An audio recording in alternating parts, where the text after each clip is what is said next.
안녕하세요. 반갑습니다. 기본관학원 12주차 수업을 시작하겠습니다. 저작권 관련 사전 안내문 알려드리겠습니다. 본 강의의 모든 영상, 사진, 텍스트의 촬영, 캡처 및 공유, 배포를 금지합니다. 해당 경고를 무시하고 불법 복제 및 배포 등 저작권 침해 위법 행위가 이루어지는 경우 관련 법령에 따라 저작권자가 법적 조치를 취할 수 있습니다. 오늘은 제10장 감염 관리에 대해서 알아보겠습니다. 먼저 학습 목표를 보면 오늘은 감염 회로가 어떠한 것인지 그리고 감염에 대한 신체 방어 기전을 알아볼 겁니다. 그리고 감염에 영향을 미치는 요인들을 기술해 보겠습니다.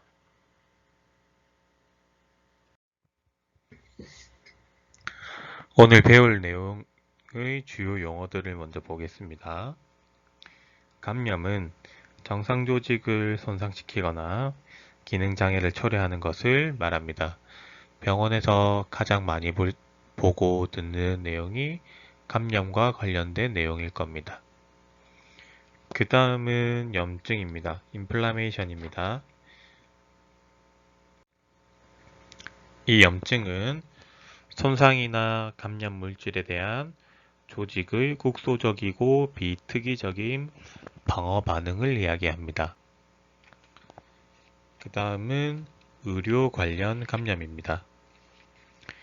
이 의료 관련 감염은 입원 당시에는 없었는데 혹은 잠복하고 있지도 않았지만 입원 기간 중에 또는 퇴원을 한 후에 발생하는 감염을 이야기합니다. 먼저 감염이라고 하면 여러분들 굉장히 많이 들어보셨을 겁니다. 최근에는 신종 인플루엔자 그리고 조류 인플루엔자뿐만 아니라 지금 사회에 가장 만연하고 있는 코비드19 코로나 바이러스가 있죠.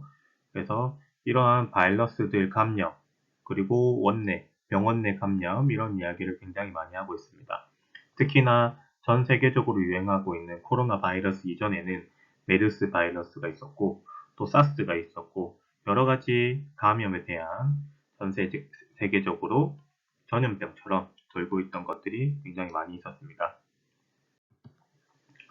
특히나 병원에 입원한 병원에 입원 대상자들은 침습적인 시술들도 있고 그리고 이미 저항력이 감소된 대상자들이 많기 때문에 일반인들보다는 감염의 기회가 증가할 수 있습니다. 그래서 우리가 하는 감염 관리, 우리가 앞으로 해야 될 감염 관리는 대상자와 의료진에게 보다 안전한 환경을 제공하는 데 필수적이다라고 보시면 됩니다.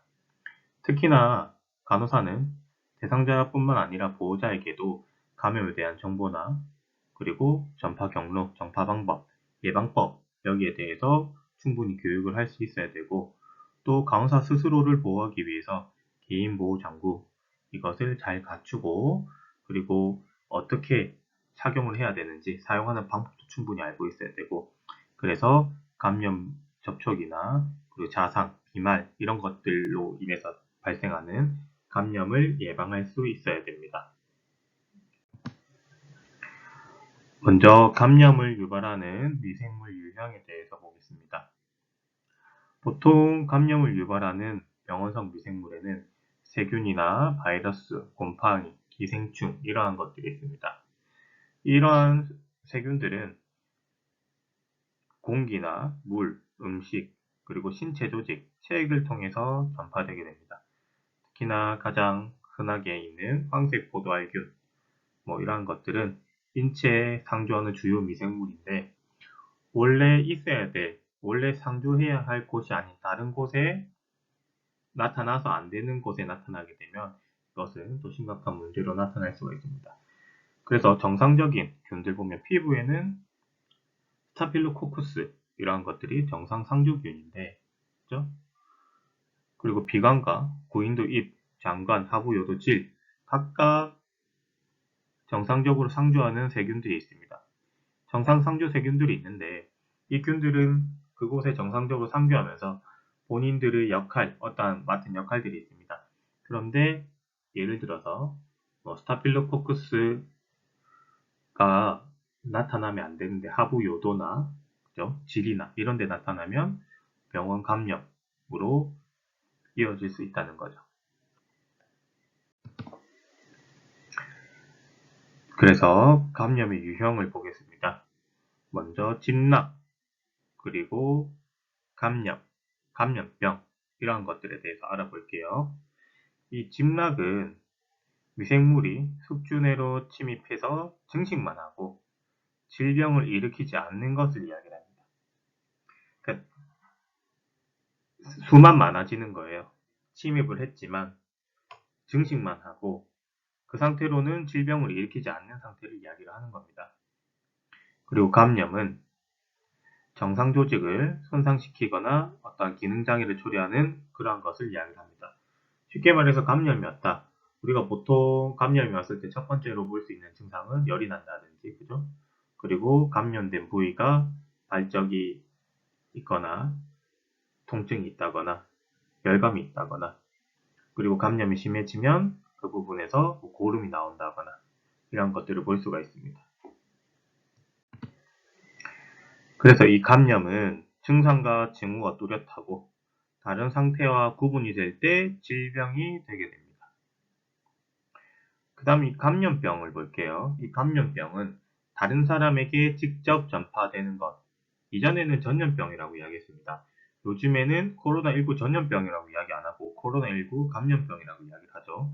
그래서 이 감염병은 직접적으로 전파되는 것을 이야기를 합니다.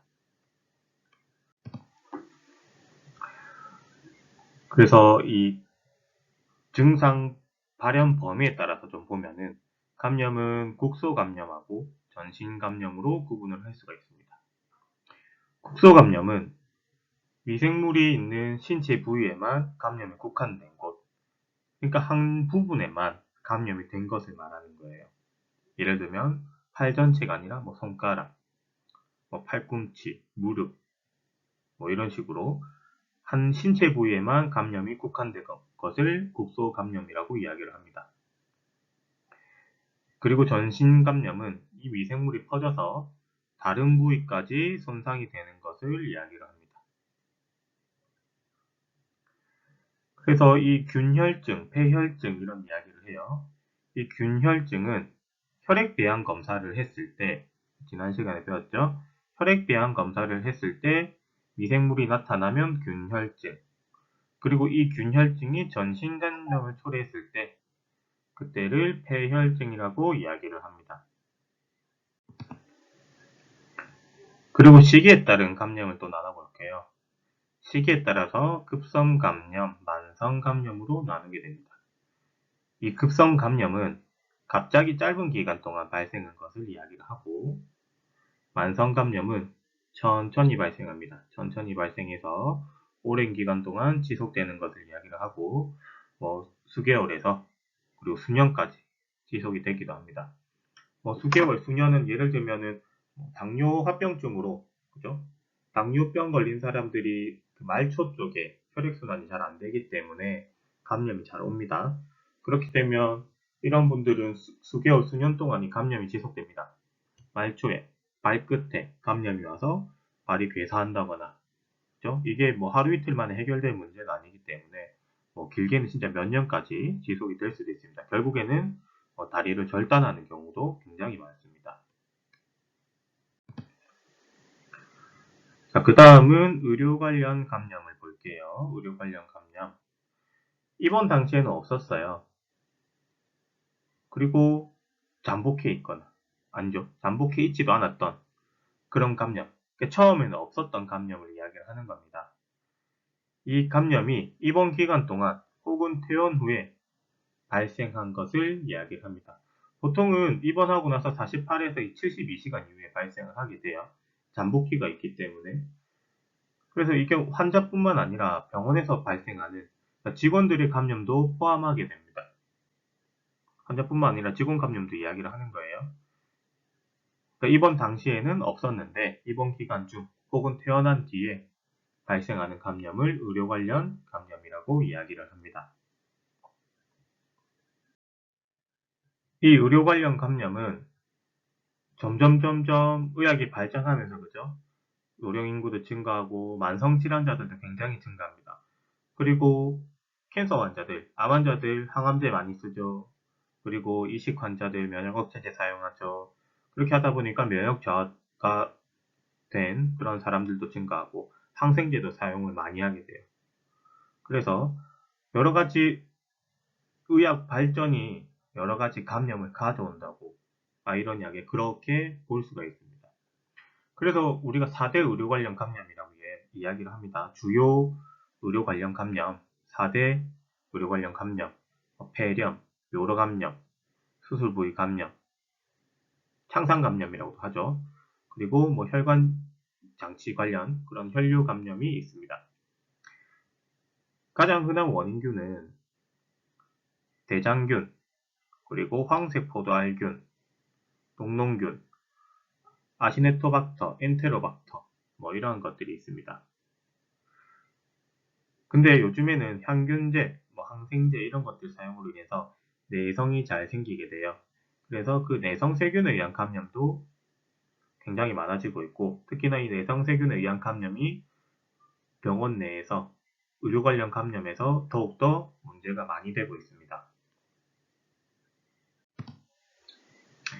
그래서 밑에 표 10-1을 보시면 의료 관련 감염에서 조금 전에 이야기했던 요로 감염, 창상 감염, 혈류, 폐렴 이 감염의 종류 4가지를 이야기를 했고 주요 미생물들이 있습니다.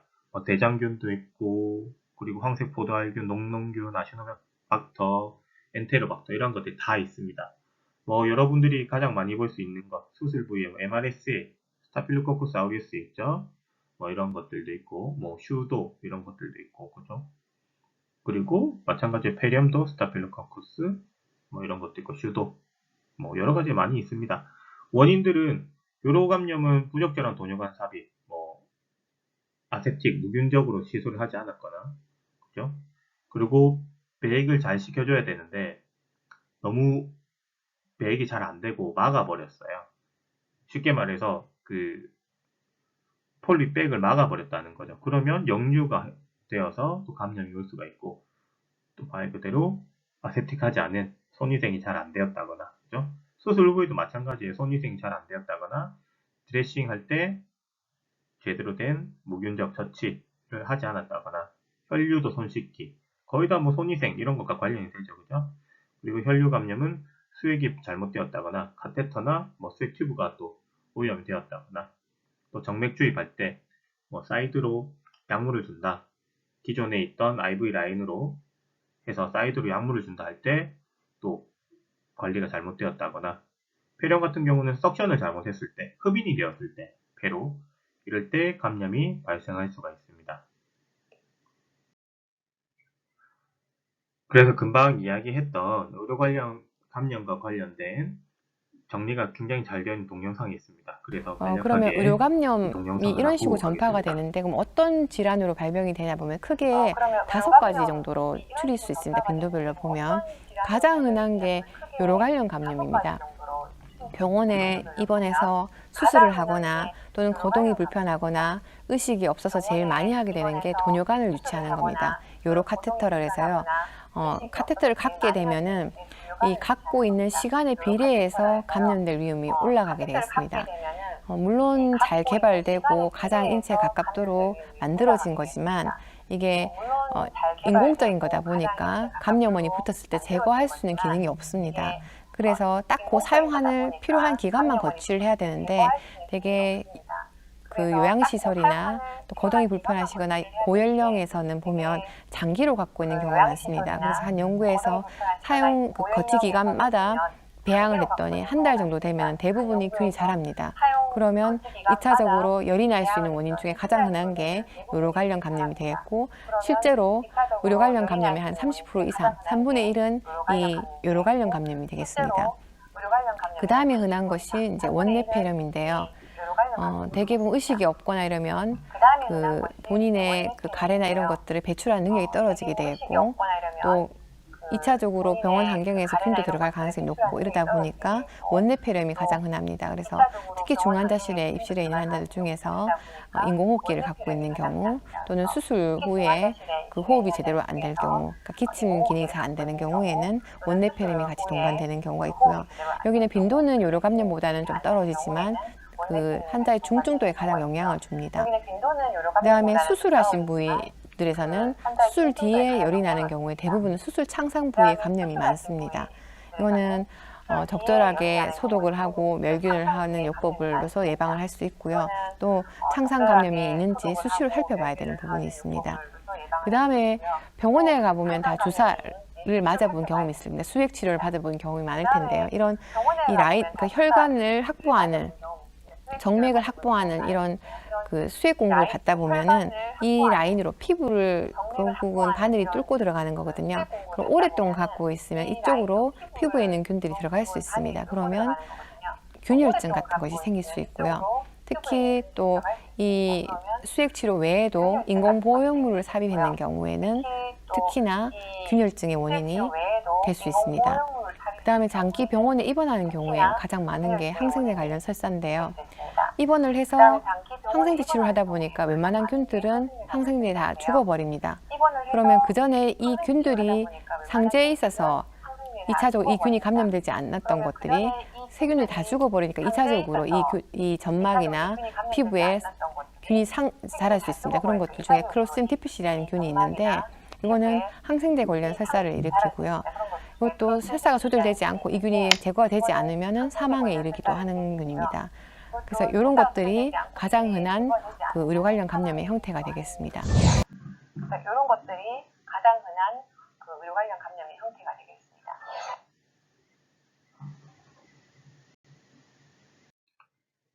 자, 다시 교과서로 들어와서 감염고리에 대해서 좀 알아볼게요.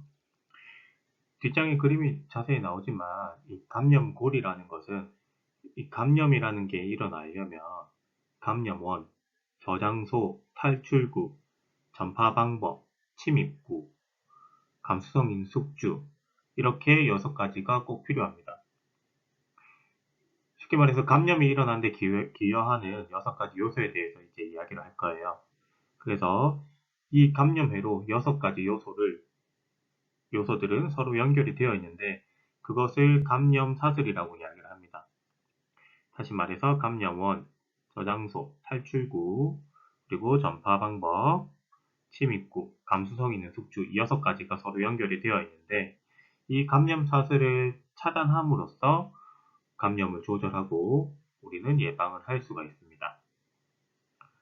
먼저 감염원에 대해서 알아보겠습니다. 감염원은 감염을 일으킬 수 있는 병원성 미생물을 이야기를 합니다. 여기에는 세균이나 바이러스, 곰팡이, 기생충 이러한 것들이 있고요. 이것들은 유기체에 서식을 하고 있고 서식을 하면서 감염성 질환을 일으키고 있습니다. 이 감염 위험이 높아지는 이 감염원의 상태를 좀 보면은 병원 미생물의 수가 많으면 많을수록, 그죠? 적은 것보다 미생물이 많으면 많을수록 감염 위험이 높아지겠죠, 당연히. 그리고 독성이 강할수록, 그죠? 독성이 약한 것보다 독성이 강한 것, 그죠? 그리고 숙주 체내에 침투하는 능력이 강할수록, 침투하는 능력이 약하면 체내로 잘 들어오지 못하는데 침투하는 능력이 강하면 깊숙하게 들어와서 감염을 시킬 수 있겠죠. 그리고 숙주와 접촉 빈도가 높을수록 자주 만날수록, 그죠? 우리 코로나도 마찬가지로 외부 활동 혹은 사람이 많은 곳에 자주 갈수록 더욱더 감염 확률이 올라가는 것처럼, 그죠? 그 이야기를 하고 있는 겁니다. 계속해서 미생물에 대한 숙주의 감수성이 높을수록, 그죠? 감수성이 높을수록, 그리고 숙주의 체내에 대한 미생물의 적응력이 높을수록, 미생물이 적응을 너무 잘해버려요. 그 숙주의 체내에. 그러면 감염이 잘 일어나게 됩니다.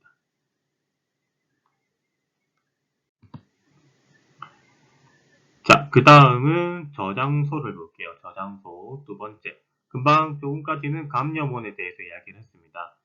그 다음 저장소, 6가지 요소 중에 두 번째 저장소는 병원성 미생물의 성장과 증식을 위한 자연 서식지를 이야기를 하는 거예요. 그래서 사람 몸속에 있는 그런 미생물, 동물, 토양, 물, 음식, 대소변, 더러운 표면, 뭐 이러한 것들을 이야기를 합니다. 특히나 사람이 저장소인 경우에는 증상이 있는 환자와 그리고 증상은 나타내지 않으면서 몸속에 병원균을 옮길 수 있는 보균자로 나눌 수가 있습니다. 그렇죠? 증상이 있는 환자하고 보균자로 나눌 수가 있습니다. 자, 그 다음 탈출구. 숙주에서 감염을 일으키기 위해서 저장소를 떠나야 되겠죠. 그죠? 탈출을 해야 되겠죠. 그래서 숙주에 감염을 일으키기 위해서는 미생물은 저장소를 떠나야 합니다. 그래서 우리가 여기서 말하는 탈출구는 소화기계나 호흡기계, 그죠? 그리고 비뇨생식기계, 그죠? 그리고 혈액이나 피부, 이러한 것들이 있습니다. 이해가시죠? 소화기계를 통해서 대소변이 나가고, 그죠? 비뇨생식기에서 소변이 나가고, 호흡기계를 통해서 비말, 그죠? 혈액 감염, 그죠? 피부 접촉해서 이러한 탈출구들이 있습니다.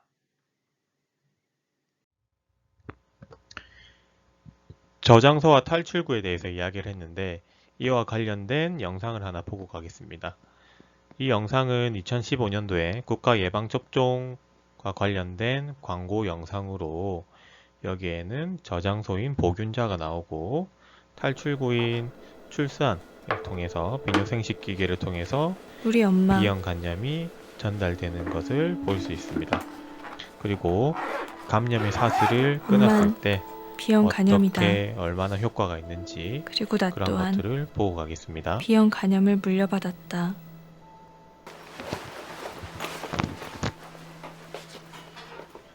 도시락 가져가야지.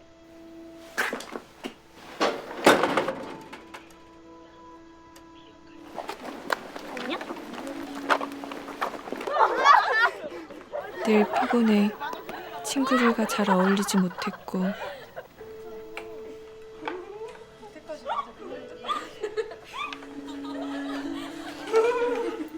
즐거운 점심시간도 언제나 난 혼자였다. 야, B형, 담임이 점심 먹고 내려오래. 미안하다. 네가 지원한 학교 알아봤는데 B형 간염이라서 기숙사 생활이 힘들다고 하네. 그래서 입학도 어렵다고 하고.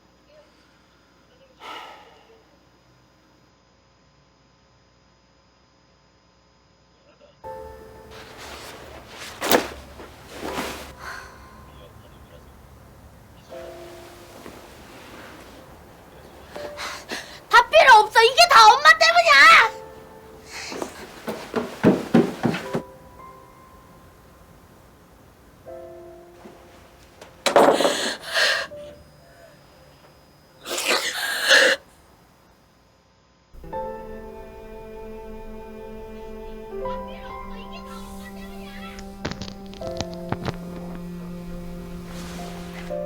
그러다 병 나겠다. 우리 애기 아무 문제 없을 거야.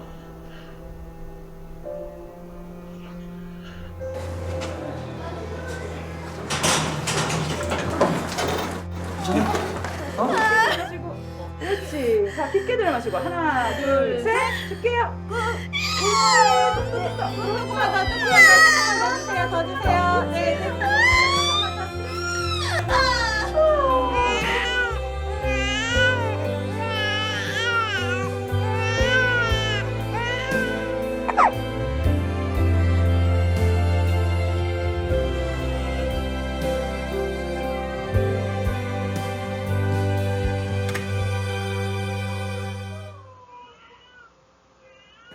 다행히 항체가 생겼습니다.